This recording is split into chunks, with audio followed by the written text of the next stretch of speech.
ഒരു 5 ഡിഫറെൻറ്റ് സ്ത്രീകളുടെ കഥകൾ പറയുന്നത് ഒരു സ്ത്രീയാണെന്നുള്ളതും ഒരു അട്രാക്ഷൻ തന്നെയായിരുന്നു. എനിക്കത് കുറച്ച് പേഴ്സണലി കുറച്ച് ബുദ്ധിമുട്ടായിരുന്നു. കാരണം ഇത് കഴിഞ്ഞാൽ എനിക്കിനി ഒരു സിനിമ വന്നില്ലെങ്കിലോ അല്ലെങ്കിൽ ആളുകൾ ഇങ്ങനെ വിചാരിക്കുമെന്ന് ഞാൻ ഒരിക്കലും വിചാരിച്ചിട്ടില്ല.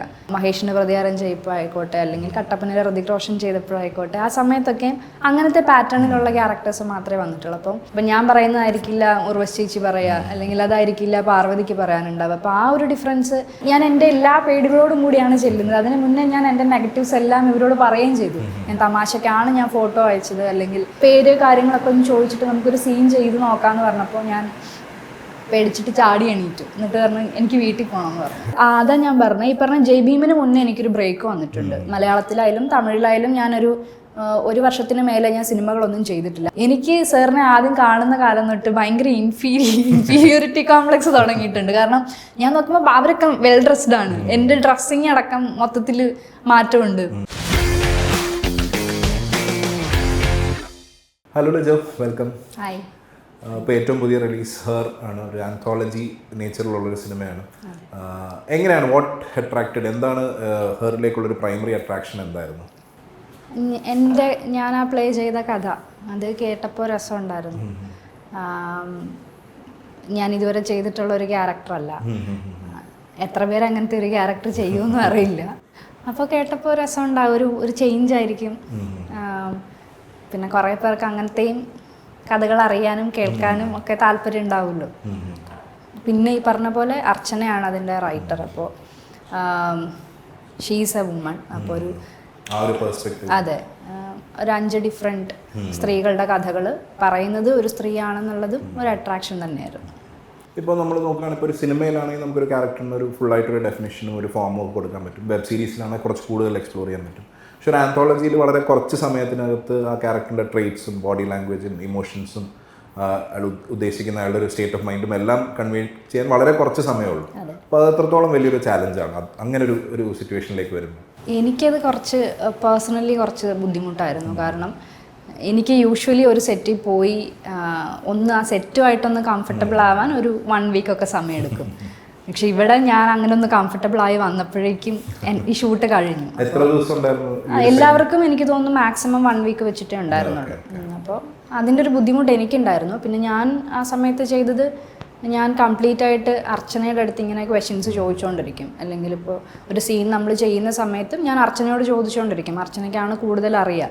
അപ്പോൾ എങ്ങനെയായിരിക്കാം, അല്ലെങ്കിൽ ഞാനിത് ഇങ്ങനെ പറഞ്ഞാൽ കുഴപ്പമുണ്ടോ എന്നുള്ള രീതിക്ക് ഞാൻ കംപ്ലീറ്റ് ആയിട്ട് അർച്ചനയെ ഡിപ്പെൻഡ് ചെയ്തിട്ടാണ് ഈ ഒരു ക്യാരക്ടർ ചെയ്തത്. അല്ലെങ്കിൽ എനിക്ക് ബുദ്ധിമുട്ടായിരുന്നു. ഇതിലൊരു ലേഡി റൈറ്ററും ഒരു മെയിൽ ഡയറക്ടറുമാണ്, പറയുന്നത് സ്ത്രീകളുടെ കഥയാണ്. അപ്പോൾ ഇവർ തമ്മിലുള്ള ഒരു ഇക്വേഷൻ എങ്ങനെയുണ്ടായിരുന്നു സെറ്റിൽ, ലിജിനും അർച്ചനയും തമ്മിലുള്ള ഒരു ഇക്വേഷൻ? അർച്ചനയും ലിജിൻ ചേട്ടനും അവർ വർഷങ്ങളായിട്ട് സുഹൃത്തുക്കളാണ്. അവരങ്ങനെ ഇതിനു മുമ്പും വേറെ 1-2 പ്രൊജക്ട്സിൻ്റെ കാര്യങ്ങളൊക്കെ ആയിട്ട് ഇങ്ങനെ സംസാരിച്ചിട്ടുണ്ട്. അപ്പോൾ അങ്ങനെ അർച്ചന പറഞ്ഞപ്പോൾ ലിജിൻ ചേട്ടൻ ഇഷ്ടപ്പെട്ടപ്പോൾ ലിജിൻ ചേട്ടൻ ഇതിൻ്റെ ഈ റൈറ്റിംഗ് എന്ന് പറയുന്ന ആ ഒരു കാലത്ത് തന്നെ ഉണ്ട്. അതായത് ഈ പറഞ്ഞ 5 തോട്ട്സും വികസിച്ച് വരുന്ന കാലത്ത് തന്നെ ലിജിൻ ചേട്ടൻ ഇതിൻ്റെ കൂടെയുണ്ട്, ട്രാവൽ ചെയ്തിട്ടുള്ള ആളാണ്. അപ്പം ഇവർ ബിഗിനിങ് തൊട്ട് ഇതിൽ തുടക്കം തൊട്ട് ഒരുമിച്ച് ട്രാവൽ ചെയ്തിട്ടുള്ളവർ. അപ്പോൾ അതിൻ്റെ പിന്നെ അവർ വർഷങ്ങളായിട്ടുള്ള സുഹൃത്തുക്കളാണ്. എന്നിരുന്നാലും അവർ തമ്മിൽ അടിയുണ്ടായിട്ടുണ്ട്. കാരണം നമ്മൾ എഴുതി വെച്ചതിനെ വിഷ്വലി നമ്മളത് എടുത്തു വരുമ്പോൾ ഡിഫറൻസ് ഉണ്ടാവാം, അല്ലെങ്കിൽ 2 പേരുടെയും കാഴ്ചപ്പാട് ഡിഫറെൻ്റ് ആയിരിക്കും തീർച്ചയായിട്ടും. അപ്പോൾ അതിന് അർച്ചന പറഞ്ഞിരിക്കുന്ന കഥയെ ലിജിൻ ചേട്ടൻ വിഷ്വലൈസ് ചെയ്ത രീതിക്ക് മാറ്റമുണ്ട്. അപ്പോൾ അതിൻ്റെ പേരിൽ ചെറിയ അടിയെന്ന് ഞാൻ പറഞ്ഞാൽ ഭയങ്കര ഭീകരമായ അല്ലെങ്കിൽ സീരിയസ് ആയിട്ടുള്ള അടിയല്ല. അപ്പോൾ ആ ഒരു അഭിപ്രായ വ്യത്യാസം അവർ അവിടെ വെച്ച് തന്നെ സംസാരിക്കാറുണ്ട്. 2 പേരും തമ്മിലൊരു ധാരണയിലെത്തിയിട്ടൊക്കെ അങ്ങനെയും ഷൂട്ട് പോയിട്ടുണ്ട്. പക്ഷെ എനിക്ക് തോന്നുന്നു ഇവർ കാലങ്ങളായിട്ടുള്ള അവരുടെ ആ സൗഹൃദം ഉണ്ടായിരുന്നത് കൊണ്ട് കുറച്ചും കൂടി നന്നായി കമ്മ്യൂണിക്കേറ്റ് ചെയ്തത് മുന്നോട്ട് കൊണ്ടുപോകാൻ പറ്റിയെന്ന് തോന്നിയിട്ടുണ്ട്.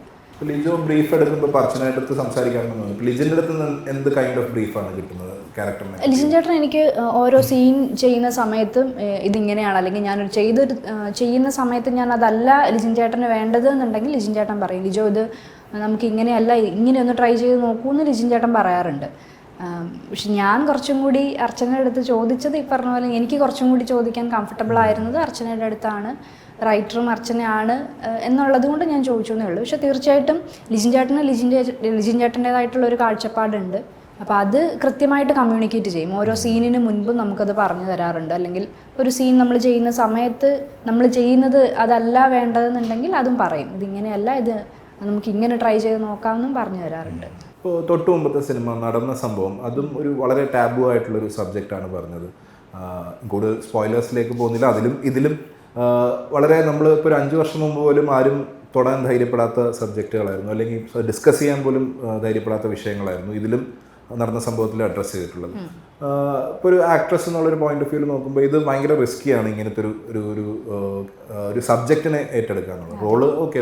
റോൾസ് ഇൻട്രസ്റ്റിംഗ് റോൾസാണ്, പക്ഷേ ഇങ്ങനെ ഒരു സബ്ജക്റ്റ് പറയുന്നതും അത് അഡ്രസ്സ് ചെയ്യുന്നതും അധികം ആരും ചെയ്യുന്ന നേരത്തെ എക്സാമ്പിൾസും അധികമില്ല ലിജോയുടെ മുമ്പിൽ.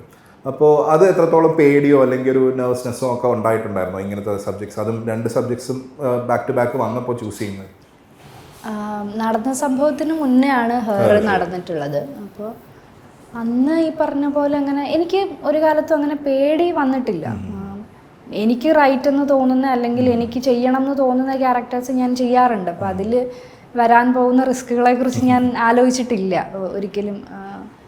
ഇത് കഴിഞ്ഞാൽ എനിക്കിനി ഒരു സിനിമ വന്നില്ലെങ്കിലോ അല്ലെങ്കിൽ ആളുകൾ ഇങ്ങനെ വിചാരിക്കുമോ എന്ന് ഞാൻ ഒരിക്കലും വിചാരിച്ചിട്ടില്ല.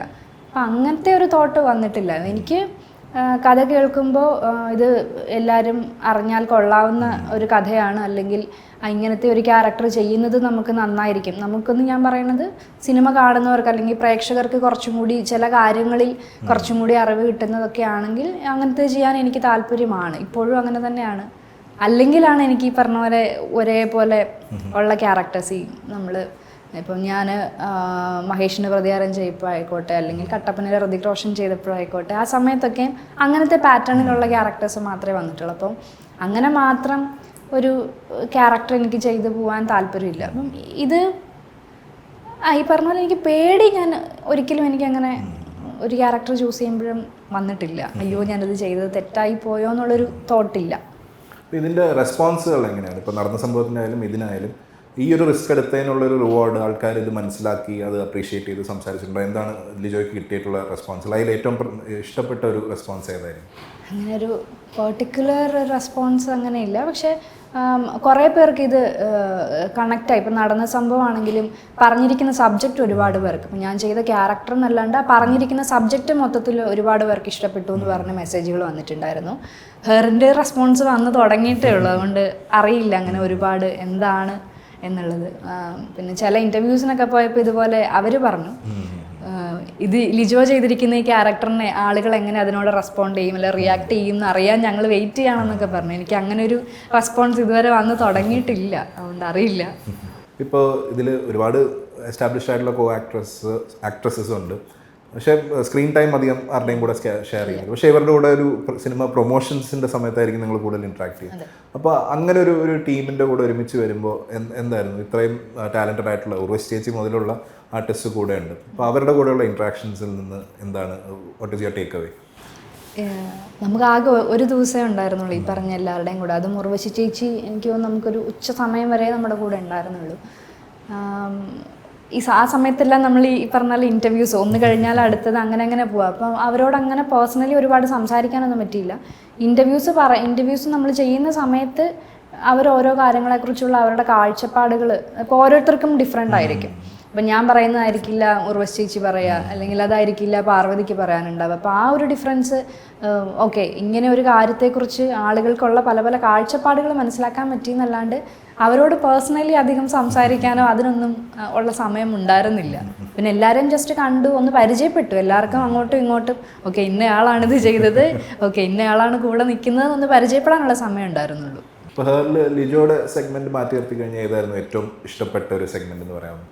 എനിക്ക് ഉർവശി ചേച്ചിയുടെയൊക്കെ ആ സെഗ്മെൻറ്റ് ഇഷ്ടപ്പെട്ടു. അതേപോലെ പാർവതിയുടെ സെഗ്മെൻറ്റ് എനിക്ക് ഇഷ്ടപ്പെട്ടിരുന്നു. ഇത് രണ്ടുമാണ് എൻ്റെ പേഴ്സണൽ ഫേവറേറ്റ്സ് അതിൽ. ഇപ്പോൾ മഹേഷിൻ്റെ പ്രതികാരം നമുക്കിപ്പോഴും ഒരു മലയാള സിനിമയുടെ ഒരു ഗതി തന്നെ മാറ്റിവിട്ട ഒരു സിനിമയാണ്, ഒരു ഐക്കോണിക് ആയിട്ട് എന്നും നമ്മുടെ മനസ്സിലുള്ളൊരു സിനിമയാണ്. അതിലെ ഏറ്റവും ഒരു ഫോണ്ടസ്റ്റ് മെമ്മറി പറയാൻ പറഞ്ഞാൽ എന്തായിരിക്കും അതിൽ? ആ സമയത്ത് ആദ്യത്തെ സിനിമയും കൂടെയാണ്. അതെ, അതിലെ ഫോണ്ടസ്റ്റ് മെമ്മറി മേ ബി എൻ്റെ ഓഡിഷൻ സമയം തന്നെ ആയിരിക്കും. ആ ഓഡിഷൻ കാരണമാണ് സിനിമയിൽ വന്നത്. അന്ന് സിനിമ എന്താണെന്നൊന്നും അറിയില്ല, അറിയാത്ത പ്രായമൊന്നും അറിയില്ല. പക്ഷെ സിനിമയിൽ എന്താണ് സംഭവിക്കുന്നത് അല്ലെങ്കിൽ സിനിമ എങ്ങനെയാണ് സംഭവിക്കുന്നതെന്നൊന്നും അറിയാത്തൊരു കാലം. അപ്പോൾ ഓഡിഷൻ കൊടുത്തത് അത് ഭയങ്കര ഫണ്ണിയാണെന്നാണ് ഞാൻ പറയുന്നത്. കാരണം അതിന് ഞാൻ അങ്ങനെ ആക്ടിങ് റിലേറ്റഡ് ഒന്നും പഠിച്ചിട്ടോ അല്ലെങ്കിൽ അങ്ങനെ എന്തെങ്കിലും ചെയ്തിട്ടോ ഒന്നും ഉള്ള ഒരാളല്ല. ഞാൻ എല്ലായിടത്തും പറയാറുണ്ട് എനിക്ക് ഡാൻസ് അറിയാത്ത ആളാണ് ഞാൻ, അല്ലെങ്കിൽ ഈ പറഞ്ഞ പോലെ മിമിക്രി, മോണോ ആക്ട്, നാടകങ്ങൾ, അങ്ങനെ ഒന്നിലും ഞാൻ സ്കൂൾ കാലഘട്ടം ആയിക്കോട്ടെ കോളേജിൽ പഠിക്കുമ്പോഴായിക്കോട്ടെ അങ്ങനെ ഒന്നിലും ഞാൻ പങ്കെടുത്തിട്ടില്ല. അപ്പം അങ്ങനെയുള്ള ഞാൻ ഒരു തമാശയ്ക്കൊരു എൻ്റെ ഫോട്ടോ അയച്ചു കൊടുത്തത് അവർക്ക് ഇഷ്ടപ്പെട്ടിട്ട് എന്നെ ഓഡിഷനെ വിളിക്കുമ്പോൾ ഞാൻ എൻ്റെ എല്ലാ പേടികളോടും കൂടിയാണ് ചെല്ലുന്നത്. അതിന് മുന്നേ ഞാൻ എൻ്റെ നെഗറ്റീവ്സ് എല്ലാം ഇവരോട് പറയുകയും ചെയ്തു. ഞാൻ തമാശക്കാണ് ഞാൻ ഫോട്ടോ അയച്ചത്, അല്ലെങ്കിൽ എനിക്ക് ഹൈറ്റ് വളരെ കുറവാണ്. കാരണം നമ്മുടെ അന്നത്തെ കാലത്തൊക്കെ നായിക സങ്കല്പങ്ങൾ എന്ന് പറഞ്ഞാൽ അങ്ങനെ ഞാൻ അങ്ങനെയുള്ള ഒരാളൊന്നും അല്ല. അപ്പം ഞാൻ എൻ്റെ നെഗറ്റീവ്സ് എല്ലാം അവരോട് പറഞ്ഞു. എൻ്റെ പേടികൾ പറഞ്ഞപ്പോഴും അവർ പറഞ്ഞു വന്ന് അറ്റൻഡ് ചെയ്യുമെന്ന് പറഞ്ഞു. അങ്ങനെ അവിടെ ചെന്ന് ആദ്യം പേര് കാര്യങ്ങളൊക്കെ ഒന്ന് ചോദിച്ചിട്ട് നമുക്കൊരു സീൻ ചെയ്ത് നോക്കാമെന്ന് പറഞ്ഞപ്പോൾ ഞാൻ പേടിച്ചിട്ട് ചാടി എണീറ്റു. എന്നിട്ട് പറഞ്ഞു എനിക്ക് വീട്ടിൽ പോകണമെന്ന് പറഞ്ഞു. അതായിരുന്നു എൻ്റെ ആദ്യത്തെ റിയാക്ഷൻ ഇവരിത് പറഞ്ഞപ്പോൾ. അപ്പോൾ ഒരു പറഞ്ഞു ഓക്കെ എന്നാൽ വേണ്ട, നമുക്ക് കുറച്ച് നേരം കൂടെ വെറുതെ സംസാരിച്ചിരിക്കാം. ആ ദിലീഷേട്ടനും ശ്യാമേട്ടനും തന്നെയായിരുന്നു. പിന്നെ അതിൻ്റെ ചീഫ് അസോസിയേറ്റ് റോയിച്ചൻ, അങ്ങനെ കുറച്ച് പേരുണ്ടായിരുന്നു. അപ്പോൾ ഞാൻ പറഞ്ഞു ഓക്കെ കുറച്ച് നേരം കൂടെ സംസാരിച്ചിരിക്കും. അങ്ങനെ അവർ വീണ്ടും വെറുതെ കുറേ നേരം കൂടെ ഒക്കെ സംസാരിച്ചിരുന്ന് കഴിഞ്ഞിട്ട് പറഞ്ഞു ഇനി നമുക്ക് വേണേൽ ഒരു സീൻ ചെയ്ത് നോക്കിക്കൂടെ എന്ന് ചോദിച്ചു. അപ്പോൾ ഞാനൊന്ന് അവരോട് സംസാരിച്ച് ഒന്നുകൂടെ കംഫർട്ടബിൾ ആയതുകൊണ്ട് ഓക്കെ നോക്കാമെന്ന് പറഞ്ഞു. അങ്ങനെ എനിക്ക് ആദ്യമായിട്ട് ലൈഫിൽ അഭിനയിക്കുന്ന ഒരിത് അവർ സിനിമയിൽ തന്നെ ഉള്ളൊരു സീന്. അതായത് അപ്പൻ കുളിക്കുകയാണ്, ഇപ്പം നീ TV കണ്ടുകൊണ്ടിരിക്കുകയാണ്. അപ്പം അപ്പനെ കാണാൻ ഒരാൾ വന്നു. അപ്പം കുളിച്ചിട്ട് വരുന്നവരെ നീ അയാളെ ഒന്ന് മാനേജ് ചെയ്യണം, ഇത്രയാണ് പറഞ്ഞത്. സിറ്റുവേഷനേ ഉള്ളൂ, നമുക്ക് ഡയലോഗ്സ് ഒന്നുമില്ല. അപ്പോൾ അത് ചെയ്യാൻ പറഞ്ഞു. ഞാൻ എന്താ ചെയ്തതെന്ന് എനിക്കിപ്പോഴും അറിയില്ല, എങ്ങനെയാണ് ചെയ്തതെന്ന് എനിക്കറിയില്ല. അപ്പോൾ പിന്നീട് വലിയ വിവാദമൊക്കെ അതെ അതെ. അപ്പോൾ അന്ന് നമ്മളിതൊന്നും അറിയുന്നില്ല ഇങ്ങനൊക്കെ വരും. അപ്പോൾ അതെനിക്ക് ഭയങ്കര എന്താ പറയുക, ആ ഒരു ഓഡിഷൻ കഴിഞ്ഞപ്പോൾ ഞാൻ വിചാരിച്ചത് തീർന്നു, അതവിടെ തീർന്നു, എന്തായാലും ഞാൻ സെലക്ട് ചെയ്യില്ല, എന്നെ സെലക്ട് ചെയ്യില്ല. അങ്ങനെയാണ് ഇപ്പോഴും ഞാൻ അങ്ങനെ തന്നെയാണ് വിശ്വസിക്കുന്നത്. അത് വേറൊരു ടീമിനടുത്താണ് ഞാൻ ആ ഓഡിഷന് പോയതെങ്കിൽ ഞാൻ ഒരിക്കലും സിനിമയിൽ വരില്ല എന്ന് വിശ്വസിക്കുന്ന ഒരാൾ. അപ്പോൾ ഏറ്റവും എനിക്ക് മഹേഷിൻ്റെ പ്രതികാരത്തെക്കുറിച്ചുള്ളൊരു മെമ്മറി എന്ന് പറയുന്നത് അതാണ്. പക്ഷെ എന്നിട്ടും അവർ വിളിച്ചു, ഒരു ഗ്രൂമിങ് സെഷൻ ഉണ്ടാവുമെന്ന് പറഞ്ഞു, അതിലേക്ക് വിളിക്കുന്നു. അങ്ങനെയാണ് ഞാൻ അപർണയെ കാണുന്നത്. ഇപ്പം ഞങ്ങളെ രണ്ടുപേരെയും പരിചയപ്പെടുത്തി. ആ നാട്ടിൽ അന്നത് ഇടുക്കിയിൽ തന്നെ. അപ്പം ആ നാട്ടിലുള്ള ചായക്കടയിലേക്കൊക്കെ ഞങ്ങളെ ചായ കുടിക്കാനൊക്കെ വിട്ട് അങ്ങനെ ഞങ്ങളെ രണ്ടുപേരെയും ഒന്ന് തമ്മിൽ പരിചയപ്പെടുത്തി. പിന്നെ എനിക്ക് സൗബിക്കയുടെ കൂടെയുള്ള കോമ്പിനേഷൻസ് എനിക്ക് ഭയങ്കര ഇഷ്ടമാണ്. ഈവൻ ഷൂട്ടിന് മുന്നേ സൗബിക്കയെ കണ്ടിരുന്നു. അപ്പോൾ സൗബിക്ക എങ്ങനെയാണെന്ന് വെച്ചാൽ ഒരു നാട്ടിൽ ഷൂട്ട് ഉണ്ടെങ്കിൽ ആ നാട്ടിലുള്ള ചെറിയ ചായക്കടകളിലൊക്കെ പോയി ഭക്ഷണം കഴിക്കാൻ ഇഷ്ടമുള്ള ആളാണ്. നമ്മൾ ഈ ഭയങ്കര റെസ്റ്റോറൻറ്റ്സ്, വലിയ റെസ്റ്റോറൻറ്റ്സ് എന്നല്ല, അവിടെയുള്ള നാട്ടിലുള്ള ചായക്കടകളിൽ അവിടെ സ്പെഷ്യൽ എന്താണോ അതെല്ലാം കഴിക്കാൻ ഇഷ്ടമുള്ളത്. അപ്പോൾ അങ്ങനെ സൗബിക്കയുടെ കൂടെ ഈ പല ഭക്ഷണങ്ങൾ ട്രൈ ചെയ്യാൻ പോയതൊക്കെയാണ് ഫോണ്ടസ്റ്റ് മെമ്മറീസിൽ ഉള്ളത്. എങ്ങനെയാണ് ഇതൊരു സിനിമ എന്ന് പറഞ്ഞൊരു തോട്ട് എപ്പോൾ മുതലാണ്? ആദ്യം കുട്ടിക്കാലം പോലെ ആഗ്രഹമുണ്ടോ, അതോ ഇപ്പോൾ പറഞ്ഞ തമാശയ്ക്കാണ് ഇത് അറ്റംപ്റ്റ് ചെയ്തതെന്ന് പറഞ്ഞു, പക്ഷേ cinema back of the mind എവിടെയെങ്കിലും ഉണ്ടായിരുന്നു? എപ്പോൾ തൊട്ടാണ് ഇത് സീരിയസ് ആയിട്ട് എടുക്കാൻ തുടങ്ങിയത്? സിനിമ ആഗ്രഹിച്ച് വന്ന ആളല്ല. ഞാൻ പറഞ്ഞ പോലെ തന്നെ ഈ പറയുന്ന മഹേഷിൻ്റെ പ്രതികാരത്തിൻ്റെ ഓഡിഷൻ കോളായാലും ഞാനത് കണ്ടിട്ട് അത് കാര്യമാക്കാതെ വിട്ട ഒരാളാണ്. അത് കഴിഞ്ഞിട്ട് എൻ്റെ ഒരു സുഹൃത്ത് പറഞ്ഞിട്ട് ഞാനൊരു തമാശയ്ക്ക് ഫോട്ടോ അയച്ചെന്നേ ഉള്ളൂ. അതല്ലാതെ ഒരിക്കലും ചെറുപ്പത്തിലായിക്കോട്ടെ അല്ലെങ്കിൽ വളരുന്ന പ്രായത്തിലൊന്നും ഞാൻ സിനിമ ചെയ്യണം, ഒരു നടിയാവണം, അങ്ങനെയൊന്നും ഒരിക്കലും എൻ്റെ ഒരു വിദൂര സ്വപ്നത്തിൽ പോലും ഉണ്ടായിട്ടില്ല.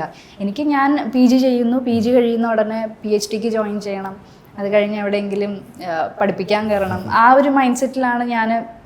സിനിമകൾ കാണുമായിരുന്നു നല്ലോണം, അതോ നോർമൽ രീതിയിലായിരുന്നു? നോർമൽ രീതിക്ക്. എൻ്റെ വീട്ടിൽ അങ്ങനെ സിനിമയ്ക്കൊന്നും അധികം അങ്ങനെ കൊണ്ടുപോയിട്ടില്ല. എൻ്റെ ചെറുപ്പത്തിൽ കുറച്ച് സിനിമകൾ കണ്ടിട്ടുണ്ട്. പിന്നെ ഒരു ടീനേജ് പ്രായത്തിലൊന്നും ഞാൻ അധികം സിനിമകളൊന്നും കണ്ടിട്ടില്ല. പിന്നെ TV സിനിമകൾ കാണുന്നതൊക്കെ ഉള്ളൂ. പിന്നെ ഞാൻ ഡിഗ്രി കഴിഞ്ഞിട്ടൊരു 2 വർഷം വർക്ക് ചെയ്തിട്ടുണ്ട്. ആ സമയത്താണ് ഞാൻ ഒറ്റയ്ക്ക് തിയേറ്ററിൽ പോയി സിനിമകൾ കാണാനൊക്കെ തുടങ്ങി. അപ്പോൾ കോളേജ് കാലത്തൊക്കെയാണ് സിനിമകൾ കൂടുതൽ കാണാൻ തുടങ്ങി. അത് തന്നെ നമ്മൾ എപ്പോഴെങ്കിലും അല്ലെങ്കിൽ ഏതെങ്കിലും ഒരു ഹിറ്റ് സിനിമ വന്നെങ്കിൽ നമ്മളെല്ലാവരും പോയി കാണും, ഫ്രണ്ട്സായിട്ട് പോയി കാണും, അത്രയൊക്കെ ഉള്ളൂ. അല്ലാതെ അങ്ങനെ ഒരുപാട് വലിയൊരു സിനിമ കാണുന്ന ആളൊന്നും ആയിരുന്നില്ല. പിന്നെ ഇപ്പോൾ ചോദിച്ച പോലെ സിനിമ സീരിയസ് ആയിട്ട് ഞാൻ എടുത്തു തുടങ്ങിയത് എനിക്ക് തോന്നുന്നു ജയ് ഭീമിന് ശേഷമാണ്. അതുവരെ എനിക്ക് ഓക്കെ ക്യാരക്ടേഴ്സ് വരുന്നുണ്ട്, ഓക്കെ ചെയ്യാം. ഇതാണ് എൻ്റെ പ്രൊഫഷൻ അപ്പോഴത്തേക്കും തീരുമാനിച്ചു കഴിഞ്ഞിരുന്നു?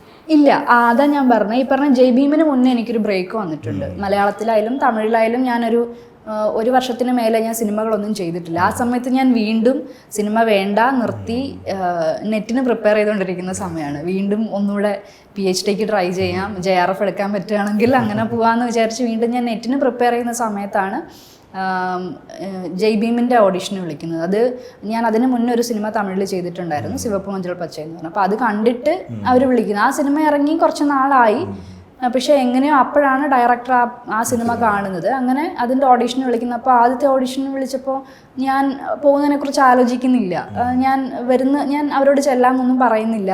വീണ്ടും എനിക്ക് അവിടുന്ന് കോൾ വന്നു, സീനൊക്കെ അയച്ചു. ഇല്ല, അങ്ങനൊന്നും അവർ പറഞ്ഞിട്ടില്ല. 2D പ്രൊഡ്യൂസ് ചെയ്യുന്ന ഒരു സിനിമയാണ്, ഒരു ചെറിയ സിനിമ, അത്രേ അവർ പറഞ്ഞിട്ടുള്ളൂ. ഒരു സോഷ്യൽ കോസിന് വേണ്ടി എടുക്കുന്ന സിനിമയാണ്, അങ്ങനെയാണ് പറയുന്നത്. അപ്പോൾ വീണ്ടും അവർ വിളിക്കുന്നു, ഒന്ന് ഓഡിഷന് വരാൻ പറയുന്നു.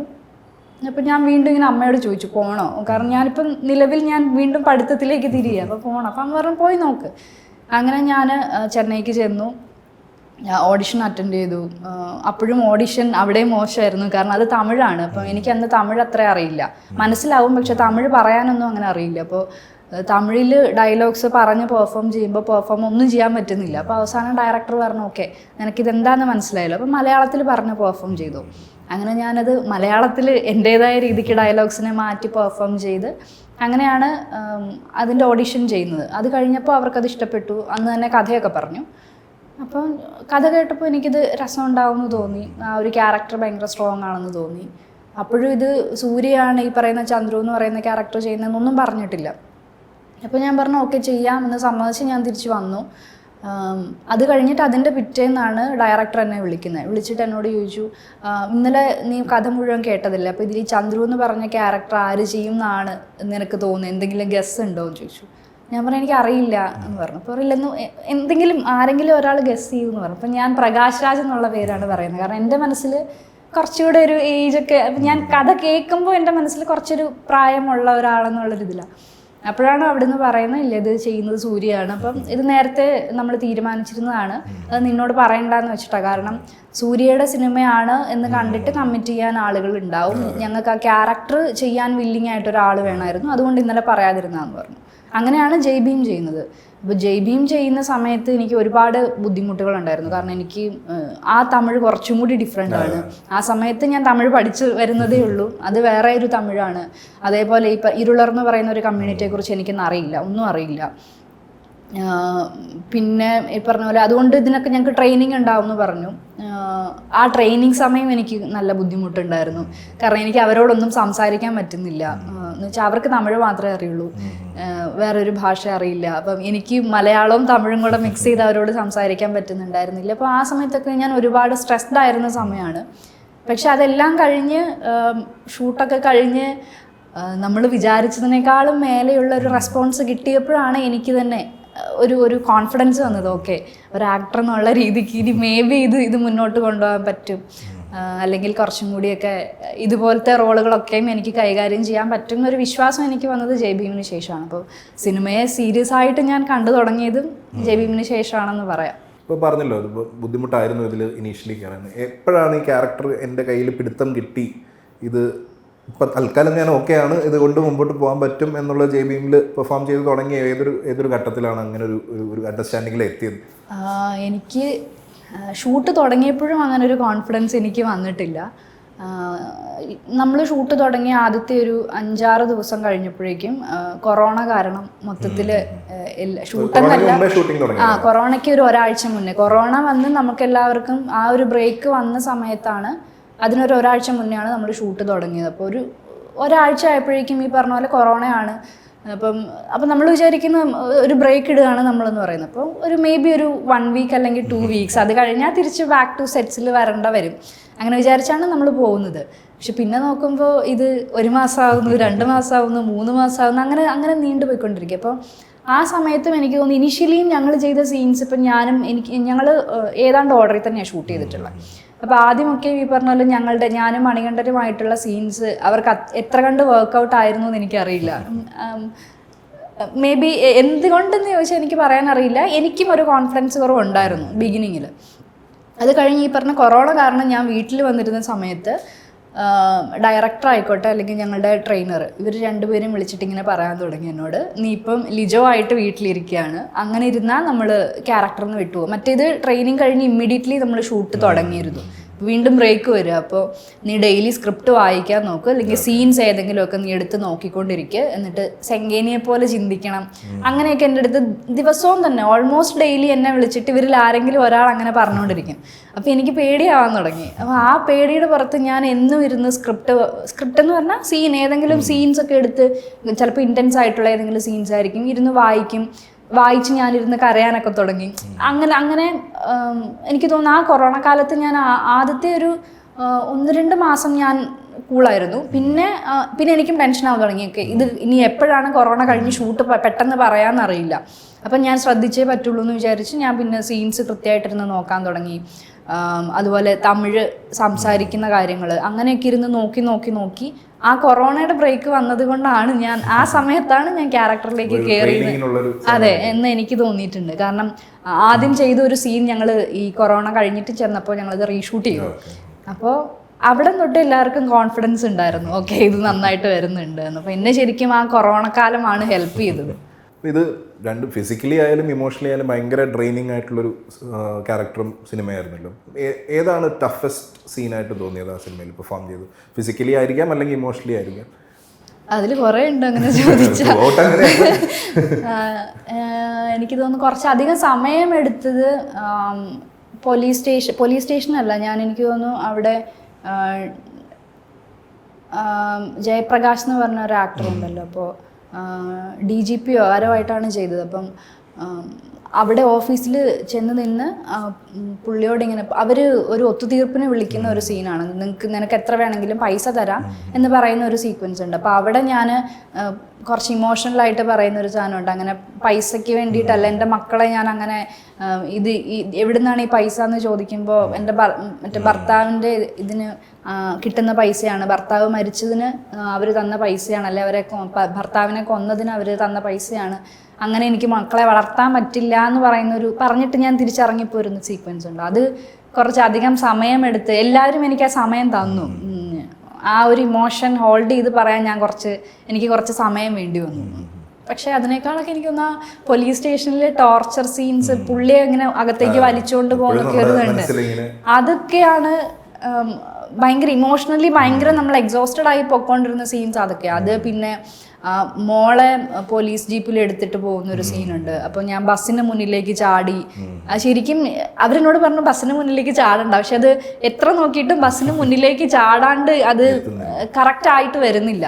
അങ്ങനെ ഒരു ഷോട്ടിന് വേണ്ടിയിട്ട് ഞാൻ ശരിക്കും ബസ്സിന് മുന്നിലേക്ക് ചാടി. വണ്ടി പെട്ടെന്ന് സഡനായിട്ട് ബ്രേക്ക് ഇട്ടു. അത് കഴിഞ്ഞപ്പോൾ അവരൊക്കെ ഓടി വന്നു, ക്യാമറാമാൻ വരെ ഓടി വന്നു, ഓക്കെ ആണോ എന്ന് ചോദിച്ചു. ഞാൻ പറഞ്ഞു ഓക്കെ ആണ്. പിന്നെ അവിടെ നിന്ന് പോകുന്നത് അതൊക്കെ എനിക്ക് തോന്നുന്നു ആ സീനൊക്കെ നമ്മൾ ഒരു ദിവസമൊക്കെ അങ്ങനത്തെ സീൻസിന് ഒരു ദിവസം തന്നെ നമ്മൾ വെച്ചിട്ടുണ്ടായിരുന്നു. അപ്പോൾ അങ്ങനെ അത്രയും ഇമോഷൻസ് ക്യാരി ചെയ്യേണ്ട സീൻസൊക്കെ വരുമ്പോൾ നമ്മൾ എക്സോസ്റ്റഡ് ആയി പോയിട്ടുണ്ട്. പക്ഷേ ഏറ്റവും സമയമെടുത്തത് ഈ പറഞ്ഞ DIG ഓഫീസിലുള്ളതാണ് തോന്നുന്നു.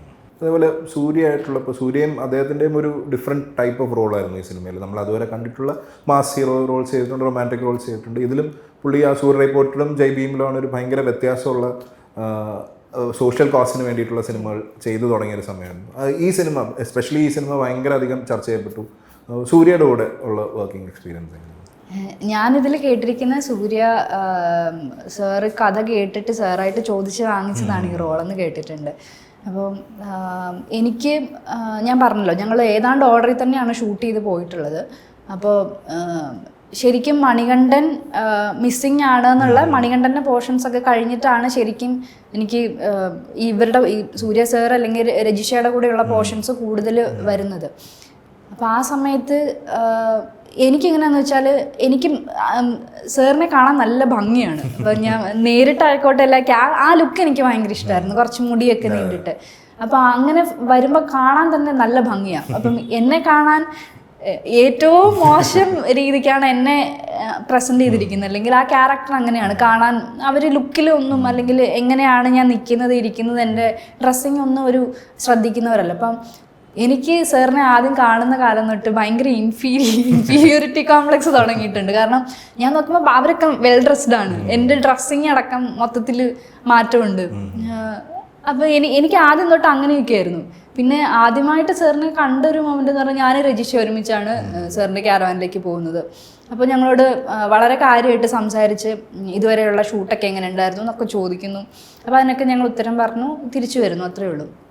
അപ്പോൾ സെറ്റിൽ എങ്ങനെയാണെന്ന് വെച്ചാൽ അപ്പോൾ അപ്പോഴും എനിക്കങ്ങനെ കുറച്ചെന്നല്ല, വളരെ നല്ല സീനിയർ ആയിട്ടുള്ള ആക്ടറാണ്, സ്റ്റാറാണ്. അപ്പോൾ അതിൻ്റെ പേടി എനിക്ക് ഉണ്ടായിരുന്നു, പ്രത്യേകിച്ച് ബിഗിനിങ്ങിലുണ്ടായിരുന്നു. അപ്പം ആദ്യത്തെ സീൻസ് എന്ന് പറയണത് ഞങ്ങളുടെ കോമ്പിനേഷൻ വരുന്നത് വീട്ടിലുള്ള സീൻസാണ്. വീട്ടിൽ ഞങ്ങൾ കുറച്ച് ദിവസമുള്ള, അപ്പം ഞാൻ കേസിനെ കുറിച്ച് പറയുന്നു, അങ്ങനത്തെ സീൻസാണ് ആദ്യം എടുക്കുന്നത്. അപ്പോൾ ആ സമയത്ത് എൻ്റെ ഒരു എനിക്ക് തോന്നുന്നു സൂര്യ സാറിൻ്റെ എന്തോ ഒരു ഡയലോഗ് പോർഷൻ കഴിഞ്ഞിട്ട് സാർ അവിടെ മാറിയിരിക്കുക. അപ്പോൾ അടുത്തത് എൻ്റേതാണ്. അപ്പം ഞാൻ അവിടെ ഇരുന്ന് ഡയലോഗ് പഠിക്കുകയൊക്കെയാണ്. അത് കഴിഞ്ഞിട്ട് ഞാൻ പെർഫോം ചെയ്യണം. അപ്പം എനിക്ക് സൂര്യ സാറിൻ്റെ ഒരു ലുക്ക് തന്നിട്ടെങ്ങാണ്ടേ ഉള്ളൂ. അപ്പം ഞാനത് ചെയ്ത് കഴിഞ്ഞിട്ട് സാർ ഇത് ഒന്ന് നന്നായിരുന്നു എന്നോ അങ്ങനെ എന്തോ അവിടെ ഉണ്ടായിരുന്ന ഒരാളോട് പറഞ്ഞു, ഈ ഡയറക്ഷൻ ടീമിലുള്ള. അപ്പം ഞാൻ നോക്കുമ്പോൾ സാർ എന്നെ ശ്രദ്ധിക്കുന്നില്ല, അവിടെ വേറെ എന്തോ ആണ് ചെയ്യുന്നത്. പക്ഷേ ആ ഒരു ഷോട്ട് കഴിഞ്ഞിട്ട് അത് നന്നായിരുന്നു എന്ന് വന്ന് പറഞ്ഞു. അപ്പോൾ എനിക്ക് മനസ്സിലായി, ഓക്കെ ദൂരെ ഇരിക്കുകയാണെങ്കിലും നമ്മളെ ഒബ്സർവ് ചെയ്യുന്നുണ്ട് എന്നുള്ളത്. അതേപോലെ ഇപ്പം ഞാനൊരു ഷോട്ടിൽ എന്തോ ഒരു സംസാരം ഇങ്ങനെ വന്നപ്പോൾ, എന്തോ സംസാരിക്കേണ്ട ഒരു പോർഷനിൽ വന്നപ്പോൾ പറഞ്ഞു, അധികം തല അനക്കാതെ ഒന്ന് സംസാരിച്ച് നോക്കും. അത് അങ്ങനെ പറഞ്ഞിട്ടുണ്ട്. അങ്ങനെ നമുക്ക് ഒരുപാടൊന്നും അങ്ങനെ പറഞ്ഞു തന്നിട്ടില്ല. ആ ഒരു മൊമെൻറ്റിൽ എനിക്ക് അങ്ങനെ പറഞ്ഞു തന്നിട്ടുണ്ട്. അത് അദ്ദേഹത്തിൻ്റെ എക്സ്പീരിയൻസിൽ നിന്നായിരിക്കും, അല്ലെങ്കിൽ കണ്ടപ്പോൾ തോന്നിയിട്ടായിരിക്കാം. അത് കഴിഞ്ഞിട്ട് ഞങ്ങൾ കുറച്ചുകൂടി ക്ലോസ് ആവുന്നത്, നമുക്ക് മൂന്നാർ പോർഷൻസ് എല്ലാം നമ്മൾ ചീറ്റ് ചെയ്ത് ഷൂട്ട് ചെയ്തത് ഇവിടെ തേനി കമ്പം അവിടെ അടുത്തൊരു സ്ഥലമാണ്. അപ്പം അവിടെ വെച്ച് നമുക്ക് അവിടേക്ക് വണ്ടികളൊന്നും അങ്ങനെ പോവില്ല, ക്യാരവാനൊന്നും ഒട്ടും കയറില്ല. അപ്പോൾ നമ്മൾ ലൊക്കേഷനിലേക്ക് പോണത് ഈ പറഞ്ഞ പോലെ ടീ എസ്റ്റേറ്റ്സ് ആണ്. അപ്പോൾ അവിടെ കുറേ മേലെയാണ് നമുക്ക് ഷൂട്ട് ചെയ്യേണ്ടത്, ഡ്രോൺ ഷോട്ടാണ്. അപ്പം വേറെ ആർക്കും കയറിപ്പോകാൻ പറ്റില്ല. അപ്പോൾ സാറിന് മാത്രം ഒരു കുടയുണ്ട്, ഞാനും ഉണ്ട് കുട്ടിയായിട്ട് അഭിനയിക്കുന്ന. ഞങ്ങൾ രണ്ടുപേരും സാറിന് പുറകെ കയറി ഞങ്ങൾ മേലെ എത്തി. അപ്പം ഈ ക്രൂ എല്ലാവരും വരുന്നതേ ഉള്ളൂ. അപ്പം നമ്മൾ അവർക്ക് വേണ്ടി ഇങ്ങനെ വെയിറ്റ് ചെയ്ത് നിൽക്കുക. അപ്പോൾ വെയിലത്ത് നിൽക്കുക.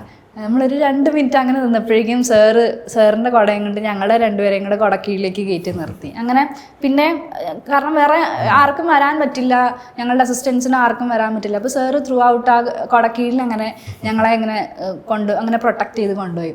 അതേപോലെ ലാസ്റ്റ് എനിക്കൊരു സീൻ കോർട്ടിൻ്റെ അവിടുന്ന് കോടതിയിൽ നിന്ന് വിധി പറഞ്ഞു കഴിഞ്ഞ് ഞാൻ തിരിച്ചിറങ്ങി വന്നും മഴയത്തിരിക്കുന്ന ഏറ്റവും ലാസ്റ്റ് ഒരു ഷോട്ടുണ്ട്.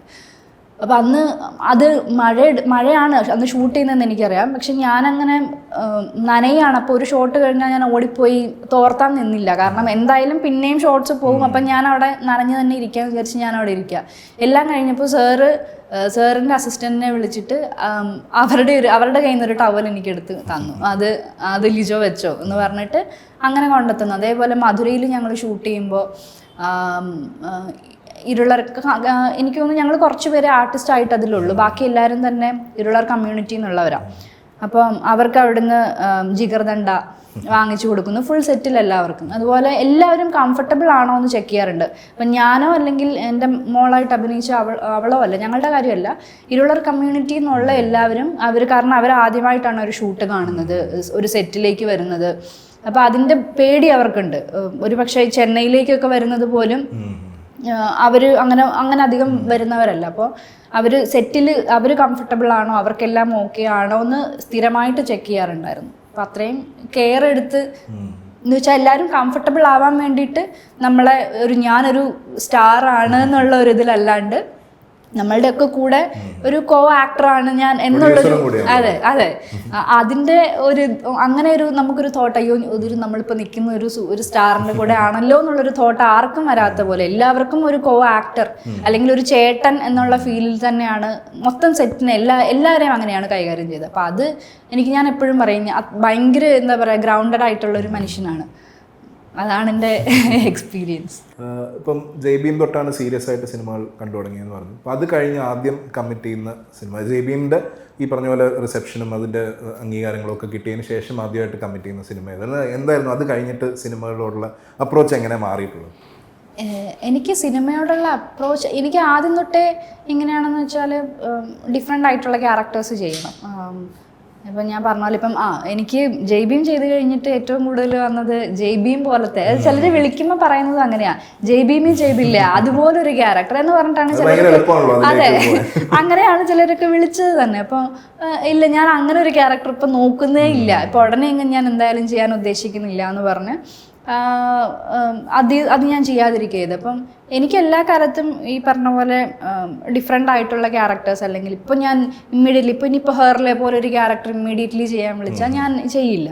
അപ്പോൾ അങ്ങനെ ചെയ്യാതെ മാറ്റം വരുത്തണം എന്ന് ആഗ്രഹമുണ്ട്, പക്ഷേ വരുന്നതിൽ നിന്ന് ചൂസ് ചെയ്യാന്നുള്ളതേ നമുക്ക് എപ്പോഴും പറ്റുള്ളൂ.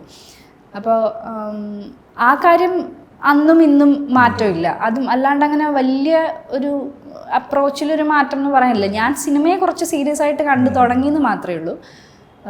എനിക്ക് കുറച്ചുകൂടെ കോൺഫിഡൻസ് വന്നു എന്നുള്ളത് മാത്രമേ ഉള്ളൂ. അത് കഴിഞ്ഞിട്ട് ഇമ്മീഡിയറ്റ് ആയിട്ട് ഞാൻ ചെയ്തത് ഏതാണ്, ജയ്ബീം റിലീസായി കഴിഞ്ഞിട്ട്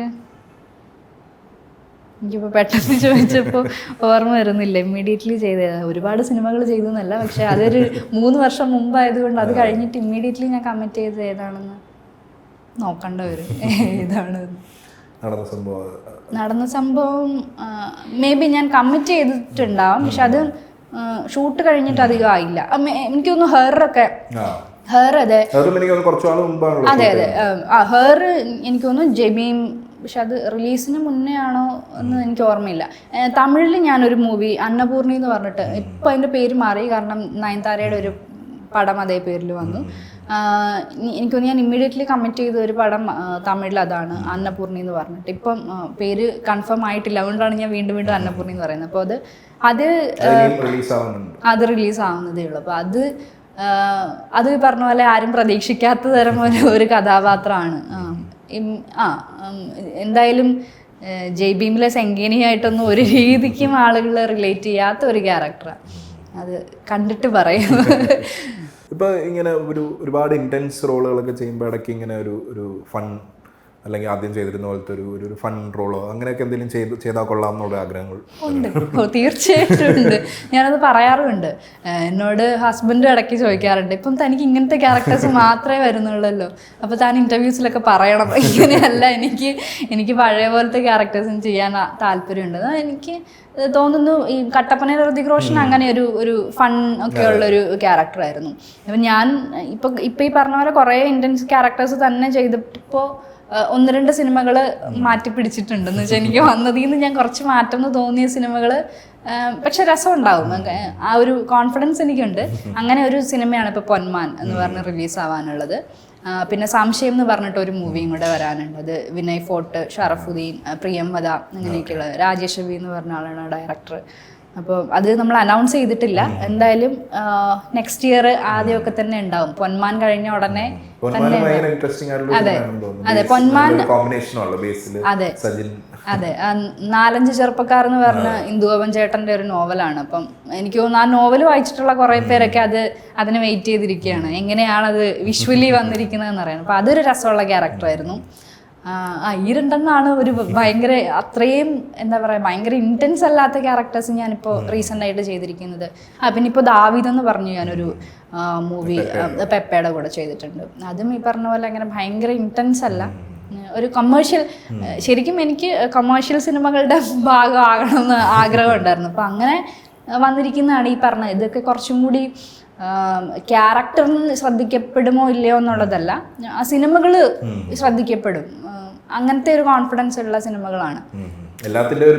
അതെ അതെ അങ്ങനെ മാത്രം, അല്ലെങ്കിൽ ഒരു പാരലൽ സിനിമകളുടെ മാത്രം ഭാഗമാകുക അങ്ങനെയൊന്നുമില്ല. ഇപ്പോൾ ഹെറിലെ കോസ്റ്റാർ ആണല്ലോ, ഏറ്റവും സീനിയർ കോസ്റ്റാറാണ് ഉർവശി ചേച്ചി. ഇപ്പം എല്ലാ ആക്ട്രസസിനും ഒരു ഇൻസ്പിറേഷനാണ് ഉർവശി ചേച്ചി. ഇപ്പോൾ പെട്ടെന്ന് ഉർവശി ചേച്ചിയുടെ ഒരു ഫേവറേറ്റ് 2-3 പെർഫോമൻസസ് പറഞ്ഞാൽ ഏതായിരിക്കും? പെട്ടെന്ന് പറഞ്ഞാൽ ഈ പൊന്മുട്ട ഇടുന്നത് ആറാവ്, അല്ലെങ്കിൽ തലയണ മന്ത്രം, അങ്ങനെ കുറേ ഉണ്ട്. അങ്ങനെ പെട്ടെന്ന് ചൂസ് ചെയ്യാൻ പറഞ്ഞാൽ എല്ലാം പല എല്ലാ ഇതിലും ചെയ്തിട്ടുള്ളതുകൊണ്ട് അന്നും ഇന്നും എനിക്ക് ഒരുപാട് ഇഷ്ടമാണ്. അച്ചുവിൻ്റെ അമ്മ ചേച്ചി ഒരു തിരിച്ചു വന്ന് അങ്ങനെ ഒരു വന്നത്. അപ്പോൾ ആ ഒരു ക്യാരക്ടർ ആയിക്കോട്ടെ, എനിക്ക് ചേച്ചി ചെയ്യുന്ന സിനിമകളെല്ലാം ഇഷ്ടം. ചിലപ്പോൾ വളരെ സാധാരണ കഥാപാത്രങ്ങളായിരിക്കും, പക്ഷെ അത് ചേച്ചി ചെയ്ത് ഫലിപ്പിക്കുന്ന രീതി ഭയങ്കര രസമാണ്. ഇപ്പം നമ്മൾ ഭയങ്കര ഫണ്ണായിട്ടുള്ള അല്ലാണ്ട് വളരെ സീരിയസ് ആയിട്ടുള്ള റോളുകളും ചെയ്തിട്ടുണ്ട്. എല്ലാം ഭയങ്കര രസമുള്ള. പിന്നെ ഇപ്പോൾ ഒന്ന് യോധയിലെ ക്യാരക്ടർ ആയിക്കോട്ടെ, പക്ഷെ ഭയങ്കര രസമാണ് ചേച്ചി ചെയ്തിരിക്കുന്നത്. അപ്പം അങ്ങനെ ചോദിച്ചാൽ ഒരുപാടുണ്ട് പറയാം, അങ്ങനെ പെട്ടെന്ന് പിക്ക് ചെയ്യാൻ പാടാ. അതുപോലെ ഇനി പറഞ്ഞു പൊന്മാൻ സംശയമുണ്ട്, അതല്ലാണ്ട് വേറെ ഏതൊക്കെയാണ് ഇനി വരുന്ന പ്രോജക്ട്സും? ഞാൻ ഇപ്പം മലയാളത്തിൽ ഇനി വരാനുള്ള ഒരെണ്ണം, ഇപ്പം പറയാത്തതിൽ ഒരെണ്ണം ഉള്ളത് സുമയ്യ എന്ന് പറഞ്ഞിട്ടൊരു മൂവി ചെയ്തിട്ടുണ്ട്. അത് അഭിജിത്ത് അശോകൻ എന്ന് പറഞ്ഞ ജനനം 1947 പ്രണയം തുടരുന്നു എന്ന് പറഞ്ഞൊരു സിനിമ ചെയ്ത ഡയറക്ടറാണ്. അപ്പോൾ അത് കുറച്ച് അതും ഒരു കമേഴ്ഷ്യൽ ഫിലിം എന്ന് ഞാൻ പറയുന്നില്ല, പക്ഷെ അതൊരു ക്യാരക്ടർ ആയാലും മൊത്തത്തിൽ സിനിമയായാലും കുറച്ചധികം ഡിഫറൻസ് കൊണ്ടുവരുന്നൊരു ഭയങ്കര ഡിഫറെൻ്റ് ആയിട്ടുള്ളൊരു മൂവി ആയിരിക്കും. അത് ചെറിയ സിനിമയാണ്. ഒരു ഇപ്പോൾ ഹെറൊക്കെ പോലെ ഒരു 1.5 മണിക്കൂർ അല്ലെങ്കിൽ 1.25 മണിക്കൂറിനുള്ളിൽ പറഞ്ഞിരിക്കുന്ന അത്രയേ ഉള്ളൂ. അതാണിപ്പോൾ ഇമ്മീഡിയറ്റ്ലി മലയാളത്തിൽ റിലീസുകൾ വരാനുള്ളത്. പിന്നെ ഒരു വെബ് സീരീസ് ഉണ്ട് സോണി ലിവിന് വേണ്ടിയിട്ട് ചെയ്തത്, ബ്ലൈൻഡ് ഫോൾഡ് എന്നാണ് പേര്. അത് മലയാളമാണ്. അർജുൻ രാധാകൃഷ്ണൻ, ലുക്മാൻ എല്ലാവരുമാണ് അതിലുള്ളത്. അങ്ങനെ കുറേ ആക്ടേഴ്സ് ഉണ്ട്, സ്വാതിദാസ്, കുറേ പേരുണ്ട്. അപ്പോൾ അത് ഡിസംബർ എന്ന് പറയുന്നു, ഉറപ്പില്ല, വെയിറ്റ് ചെയ്തിരിക്കുക. അപ്പം anyway thank you so much Lijo. Her in all the very best wishes. ഇനിയുള്ള സിനിമകൾക്കും all the best. Thank U.